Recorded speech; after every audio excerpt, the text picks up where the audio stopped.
Ísland braut á rétti konu til réttlátrar málsmeðferðar í kæru hennar ofbeldisbrot. Mannréttindadómstóll Evrópu dæmdi konunni í vil í morgun. Hvorki blikkandi rauð ljós né lokað hlið hindruðu ferðamenn að fara niður í Reynisfjöru í miklu hvassviðri í dag.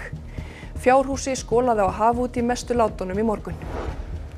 Sameinuðu þjóðirnar krefjast réttlætis vegna blaðamanna sem voru drepnir í sprengjuárás Ísraelshers á Gaza í gær. Fleiri blaðamenn hafa verið drepnir þar en í öllum stríðum síðustu 2 alda til samans. Kaupa þarf nýjan línurhraðal hið snarasta fyrir geislameðferð krabbameinssjúkra og annan til viðbótar á eftir honum, segir heilbrigðisráðherra sem fengið hefur tillögur hóps bráðaaðgerðir. Mönnun brýnust og tekið verður á því. Vitavörður í Króatíu hefur sinnt síðasta mannaða vitanum í Adríahafi í hartnær aldarfjórðung. Hann býr þar með fjölskyldunni og ætlar ekki á eftir raun strax.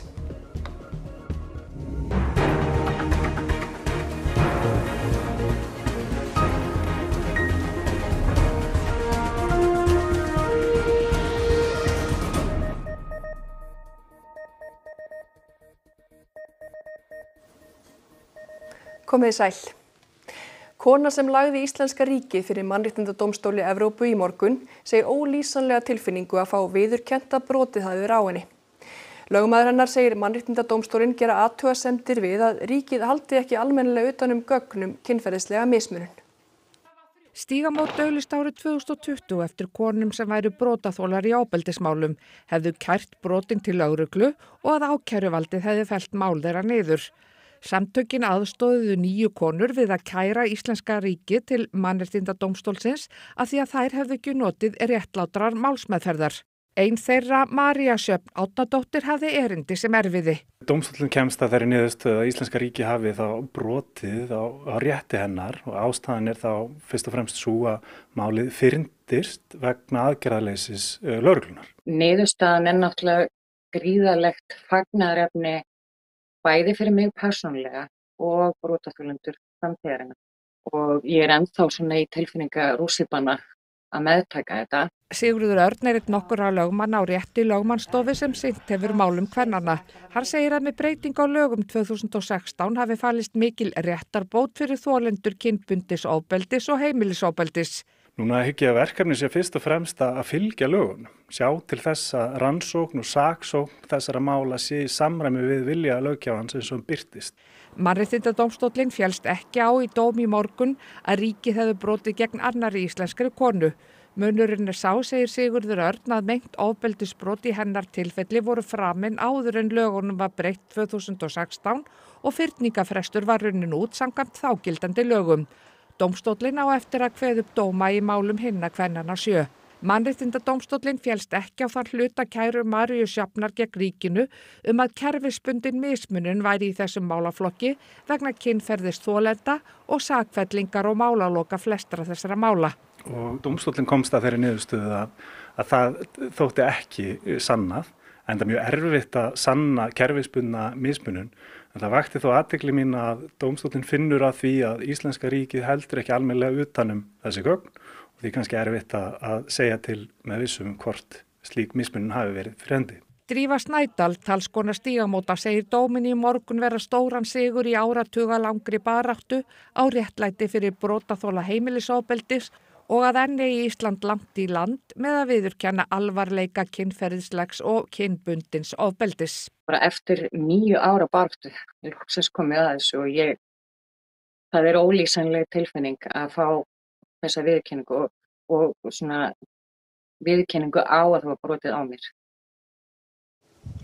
Þorbjörg Sigríður, hver eru þín viðbrögð við dómi Mannréttindadómstólsins? Ég vil bara byrja á að segja svona má auðvitað bara ekki gerast að mál fyrnist hjá lögreglu og ég tek þessari niðurstöðu og þessum dómi alvarlega. Ég held að öll ábyrg stjórnvöld geri það, að hlusta eftir því hver skilaboðin eru frá Mannréttindadómstóli Evrópu og það gerum við og bara dálítið döpur með það að sjá að svona skuli hafa geta gerst. Og þið takið alvarlega segir og hvaða betrumbætur stendur þá til að gera í kjölfar þessa dóms? meina það af ástæðu að í stefnuyfirlýsingu nýrrar ríkisstjórnar sérstaklega talað aðgerðir gegn ofbeldi. Þessi mál eru mér hjartans mál. Ég vann við þennan málaflokk áður en ég tók sæti á Alþingi. Ég þekki þessi mál vel, ég þekki þann sársauka sem í þessum málum. Og ríkisstjórnin hefur frá fyrsta degi verið mjög markviss í því að sýna það í stefnu og í aðgerðum að við ætlum okkur að standa vörð hagsmuni þolenda. Þannig að þau upplifi það að kerfið nái utan það verkefni sitt að verja þau. Við höfum eflt löggæslu með að fjölga lögreglumönnum, ég að leggja fram frumvörp nálgunabann og sitt hvað annað. Við erum með landsáætlun aðgerðir gegn ofbeldi á næstu vikum, þannig að fókusinn hjá mér hefur verið mjög skýr hvað þetta varðar alveg frá fyrsta degi það að hér ætlum við að gera betur. Eitt af því sem að dómstóllinn finnur að ríkið haldi ekki almennilega utan gögn í þessum málum og því sé erfitt að leggja mat á hvort að kynferðisleg mismunun eigi sér stað. Stendur til að gera bóta því? Ég meina verkefnið eins og ég segi algjörlega skýrt og markmið mitt sem dómsmálaráðherra algjörlega skýrt. Við auðvitað bregðumst við þessum dómi og við gerum það sem gera þarf til þess að geta náðu utan þetta fyrsta hlutverk okkar sem að verja öryggi fólksins í landinu og í þessu tilviki þá að standa vörð hagsmuni þeirra sem verða fyrir ofbeldi. Takk fyrir þetta Þorbjörg Sigríður. Takk. Og þá að öðru. Spretthópur hefur skilað heilbrigðisráðherra tillögum aðgerðir til að bæta og hraða meðferð krabbameinssjúklinga. Slíkt kallar á meiri mönnun og ný tæki. Ráðherra segir að þetta verði að gera. Alma Möller heilbrigðisráðherra skipaði spretthóp til að koma með tillögur hvernig bæta megi þjónustu við krabbameinssjúklinga sem fara í geislameðferð. En fregnir af bið eftir slíkri meðferð hafi verið tíðar á undanförnu, ekki síst eftir að annar línurhraðall Landspítalans bilaði. Spretthópurinn hefur skilað tillögum. Ráðherra segir tillögurnar víðtækar og lúta fyrst og fremst að mönnun en einnig húsnæði og tækjabúnaði.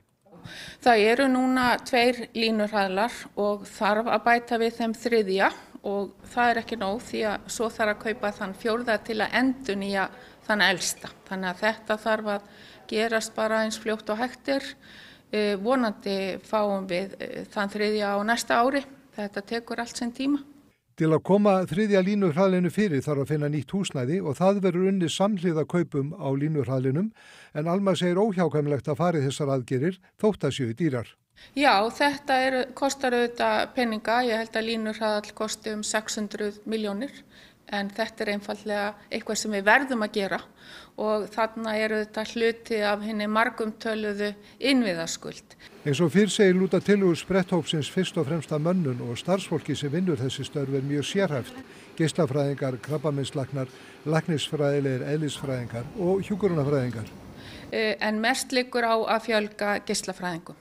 En þetta fólk tiltakt? Það til að einhverju leyti en svo þarf auðvitað líka að líta til annarra landa og það bara mjög marga tillögur sem að hópurinn leggur til í sambandi við mönnun en snýst auðvitað að því að kanna hvort að launasetning í takti við menntun, þjálfun og ábyrgð.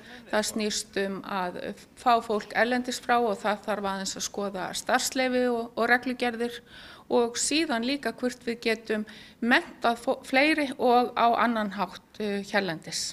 Alma segir erfitt að segja hvenær allt þetta verði komið, máli sé í forgangi og verði fylgt vel eftir. En hún segir hópinn nefna ýmsar aðgerðir sem vonandi sé hægt að hrinda í framkvæmd hratt. Þarna til dæmis talað að lengja opnunartíma, auðvitað þarf fólk til þess. Það á að nýta betur tækni og gervigreind og fleira mætti telja og ég sé nú ég held nú að það versta sé afstaðið og síðan auðvitað kemur til greina að senda sjúklinga þá sem treysta sig til utan í geislameðferð og þetta verður allt metið. Fjöldi ferðamanna virti lokað öryggislið og blikkarandi viðvörunarljós að vettugi í Reynisfjöru í dag. Þar voru varasamar aðstæður, gul veðurviðvörun og mikill sjógangur.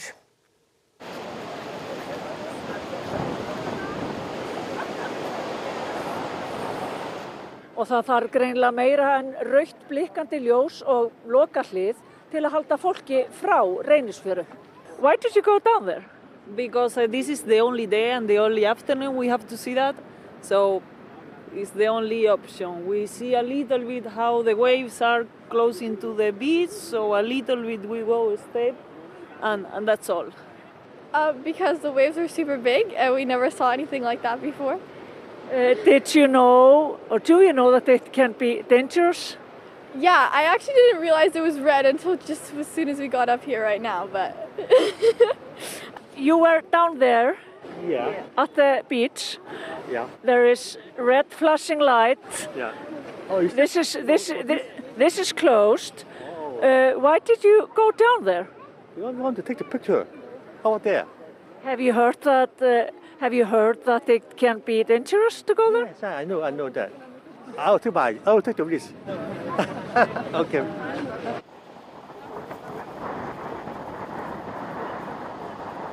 Hvað varst að gera núna áðan? Sko, já, ég ætla mér nú aldrei að vera að senda fólk úr fjörunni en ég bara gat eiginlega ekki horft á þetta. Þannig ég fór og sagði fólkinu að færa sig. Hvernig hefur þetta verið í dag? Þetta betra held ég, eftir að skilti komu upp. Þetta augljóst að það lokað. Og útsýnispallarinn við settum hann í fyrra og það skárra þannig, sko. Áður var eiginlega bara engin leið að stýra, sko. En hér blikkar rautt ljós, hér lokað hlið, en engu síður fer fólk niður í fjöru. Mér finnst nú, sko, rauða ljósi ekki að vera skýrasta dæmi. Aldan náttúrulega bara mjög ógnvænleg, sko. Fólk ætti náttúrulega, eða myndi hugsa sjálft, ætti ekki að fara niður í fjöru. Fólk fólk og það ber ábyrgð á sig sjálft og þarna búið að koma fyrir skýrum merkingum og alveg eins og í umferðinni að þá stjórnum við ekki fólki, það stjórnar sig sjálft. Eitthvað sem sveitarfélagið getur gert til þess að hafa áhrif á þetta, einhverjar ráðstafanir? Það alltaf hægt að skipuleggja umhverfi og við erum auðvitað bara opin fyrir því. Þarna eru auðvitað landeigendur sem að eðlilegt að kannski leiði þá vinnu, þau þekkja staðhætti langt best. Eins þá kannski líka eðlilegt að velta því upp, ætti ekki ríkið að koma einhvern veginn að þeirri vinnu og mögulega fjármagna. Nú það að taka inn af ferðaþjónustu í ríkiskassan. Hefur áhyggjur af þessu? Já, maður hefur alltaf áhyggjur sérstaklega þegar að svona veður og atburðir kom upp. En ég held að við verðum á einhverjum tímapunkti líka sætt okkur við að við höfum ekki fullkomna stjórn á hlutunum eða fullkomna stjórn á fólki. Og eins og við sáum þá var rok og mikil rigning á Suðurlandi í dag og þannig hefur það verið á hálendinu síðasta sólarhringinn. Þar eru miklir vatnavextir og stór hluti hálendisins illfær flestum bílum. Björgunarsveitamenn komu ferðamönnum til aðstoðar víða á hálendinu í dag. Þessar myndir voru teknar við Kýlingavatn í Friðlandinu að Fjallabaki en þar vegurinn á kafi í vatni. Varað við ferðum á sunnanverðu hálendinu. Og gul veðurviðvörun verður í gildi á Suðurlandi þar til klukkan 10 í kvöld. Fjárhúsi skolaði á haf út og sjóvarnargarður rofnaði í miklum sjógangi í Vík í morgun. Og þangað til í gær stóð fjárhúsið nákvæmlega hér. En hvar það nú? Já, einhvers staðar þarna. Nú stöndum við þar sem bara fjárhúsið var. Og hér garðurinn, grjótgarður sem var fyrir framann sem brast svo í morgun eða nótt. Og þá náttúrulega bara óðinn vís. Það bara braut á því sjór og klukkan 7:51 stóða en klukkan 8 var það farið. Hefur eitthvað slíkt gerst áður? Ekki svo ég viti til hér að sjórinn hafi hyrt svona hressilega. En fleiri byggingar eða einhver mannvirki hérna, voru þau eitthvað, hafa þau fókið að fara út sjó? Nei, ekki eins og staðan núna en það náttúrulega bæði hús hér, hesthúsið mitt ofan við og annað fjárhús hérna austan við sem í stórri hættu sem 15 metrar í hesthúsið á mér. Það þarf ekki mikið til í viðbót. Leiðtogar fjölmarga ríkja ásamt alþjóðastofnunum og samtökum blaðamanna hafa fordæmt árás Ísraelshers á spítala Khan Yunis á Gaza í gær. Herinn gerði tvöfalda árás án nokkurrar viðvörunar. 20 voru drepin, þar á meðal 5 blaðamenn. Mannréttindaskrifstofa Sameinuðu þjóðanna krefst þess að Ísraelsher rannsaki árásina, að rannsóknin skili árangri og að einhver verði gerður ábyrgur. The killing of journalists in Gaza should shock the world. Not into stunned silence, but into action, demanding accountability and justice. This is a shock, and this is unacceptable. We know that the Israeli army has announced that there will be an inquiry. This incident and the killing of all civilians, including journalists, must be thoroughly and independently investigated and justice must follow. Frá því að stríðið á Gaza hófst fyrir tæplega 2 árum hefur Ísraelsher drepið 270 blaða- og fjölmiðlamenn við störf. Það eru fleiri fréttamenn en voru drepnir í öllum stríðum á þessari öld og þeirri síðustu samanlagt. Þar á meðal í báðum heimsstyrjöldunum, stríðinu í Afganistan og innrásarstríði Rússa í Úkraínu. Samtökin blaðamenn án landamæra krefjast þess að gripið verði til aðgerða til að binda endi á refsileysi fyrir glæpi gegn blaðamönnum. Þúsundir mótmælenda komu saman í Ísrael í dag og kröfðust þess að gíslum í haldi á Gaza yrði sleppt og að stríðinu þar ljúki. Mótmælin báru yfirskriftina Dagur truflana. Þjóðvegum sem liggja á milli borganna Tel Aviv og Jerúsalem var lokað með vegatálmum og fólk safnaðist saman fyrir utan heimili ráðherra í ríkisstjórn Ísraels. The majority of the Israeli people want the end of the suffering of the hostages and the people in Gaza. We're calling also upon the leader of the world, the leaders of the free world, and President Trump to help us end this terrible tragedy, to end the war, ceasefire now, and the return of all the 50 hostages back home. Fjölskyldur gíslana krefjast þess að Benjamin Netanyahu, forsætisráðherra landsins, bindi enda á stríðið. We the people demand you prioritize the hostages, go back to the negotiation table. There's a good deal on the table. It's something we could work with. It's something we could get a deal done to bring all the hostages back. יכולנו לסיים את המלחמה לפני שנה ולהחזיר את כל החטופים והחיילים הביתה. יכולנו להציל חטופים וחיילים, אבל ראש הממשלה בחר שוב ושוב להקריב אזרחים למען שלטונו. Byggingu nýrar heilsugæslustöðvar á Akureyri, sem stefnt hefur verið að síðan 2019, hefur verið frestað 5 ár. Heilsugæslan flutti úr of litlu húsi í miðbænum á síðasta ári í sérútbúið rými í verslunarkjarnanum Sunnuhlíð. Forstjórinn hefur talað fyrir því síðustu ár að þrátt fyrir flutningin þurfi að byggja aðra stöð, en nú hafa stjórnendur bakkað með þau áform. Það mikil ánægja starfsfólk með aðstöðuna.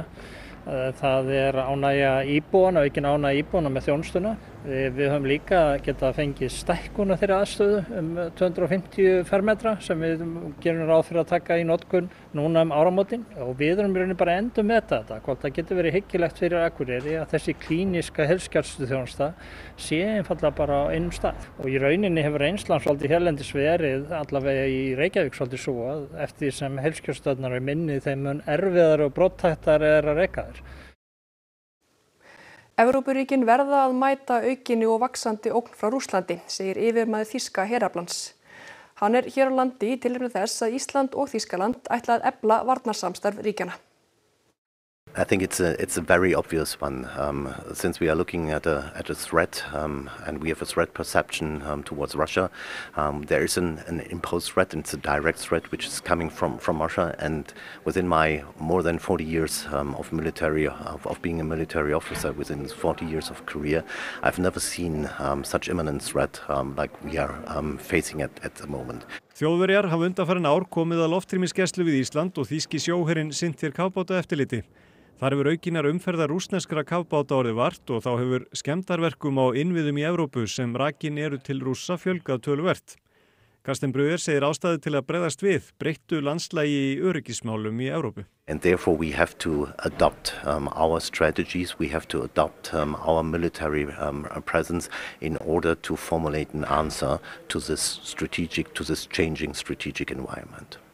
Ísland hefur gert tvíhliða varnarsamninga við nokkur öflug Evrópuríki í vor og sumar og er í viðræðum við Evrópusambandið. Við erum að styrkja samstarfið við okkar helstu samstarfsríki í Atlantshafsbandalaginu.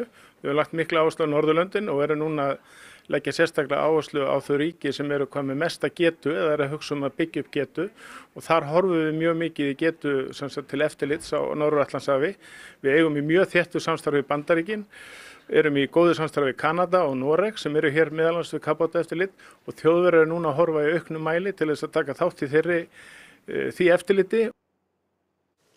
Síðasti vitavörðurinn í Króatíu ætlar ekki á eftirlaun strax en hann hefur sinnt síðasta mannaða vitanum í Adríahafi í 24 ár. Vitin er einn af örfáum mönnuðum vitum sem eftir eru í heiminum. Á eyju í Zadar eyjaklasanum í Króatíu býr einn af síðustu vitaverðunum í heiminum. Zvonimir Skorčević hefur gætt val í ratvitans í hartnær aldarfjórðung. Hann byrjar hvern dag á því að gá til veðurs, eins og alvöru vitaverðum sæmir. Zadar, veli rat, dobro jutro Mateo. Novoga ništa, svjetla zgorla ispravno, puše east, south east, 1 do 3 čvora, more 1. Vidljivost 25 km i vedro. Vjerilo da li on sjetiončar sam u redu, on se treba ujutro javiti na vezu i u podne. I onda znači ako se ne javi na vezu, onda naši šalju gliser ili brod i... Á hverjum degi fer hann upp 183 þrep að vitanum. Þrátt fyrir að vitin sé orðinn sjálfvirkur þarf hann að fylgjast með því að allt gangi sem skildi. Živiti, raditi na nekom mjestu vezano. I onda se ukazala prilika da, tako da, volim sve u stvari. Da mi je dosadilo, ne bi stignuo izdržao toliko 34 godine na svjetonicima i ne planiram. Skorčević þó ekki alveg einn í vitanum, því eiginkona hans og 2 börn búa þar með honum. Hann segir blessun að börnin fái að alast upp í einni. Rijetko kad će doći ovdje neko da je s nečim nezadovoljan, jednostavno onako baš te ponese ta energija, blizina mora, svjetionik je sam po sebi atrakcija. Urður, þið ætlaði að ræða Þorlákshafnarmálið í Kastljósi kvöldsins, ekki rétt? Jú, passar. Þetta einstaklega óhugnalegt mál og sakborningarnir í málinu hafa lagt ríka áherslu á að hafi verið að ræða svokallaða tálbeitu aðgerð. En það kom fram í aðalmeðferðinni í dag að 2 sakborningarnir hefðu áður tekið þátt í slíkum tálbeitu aðgerðum og þetta vekur upp ýmsar spurningar. Til að ræða þessi mál verða hjá mér þau Margrét Valdimarsdóttir, afbrotafræðingur, og Hafsteinn Dan Kristjánsson, prófessor við lagadeild Háskólans í Reykjavík. Takk, missum ekki því. Takk, Urður. Og þá að veðri. Það voru almenn hlýindi á landinu í dag og fór hiti hæst í tæp 23 stig á Blönduósi. Hlýindunum fylgja töluverði blástur og þá einkum sunnan til. Við förum nánar yfir horfur næstu daga að loknum íþróttafréttum. Á morgun hefst EM karla í körfubolta. Fyrsti leikur Íslands á 5. og liðið komið til Póllands. Við vorum bara mjög spenntir að fá að mæta inn á loksins. Það svona, já, okkur líður vel að vera mættir. Það svona gleði í hópnum. Spennan magnast í bestu deild karla í fótbolta en leikur var á dagskrá hennar í gærkvöldi. Newcastle og Liverpool áttust svo við í ensku úrvalsdeildinni þar sem mönnum var heitt í hamsi. Íþróttir hér handan við hornið. Þá skulum við fara yfir það sem er helst í þessum fréttatíma. Íslenska ríkið braut á rétti konu til réttlátrar málsmeðferðar í kæru hennar ofbeldisbrot. Mannréttindadómstóll Evrópu dæmdi konunni í vil í morgun. Hvorki blikkandi rauðljós né lokað hlið hindruðu ferðamenn að fara niður í Reynisfjöru í miklu hvassviðri í dag. Fjárhúsi skolaði á haf út í mestu látunum í morgun.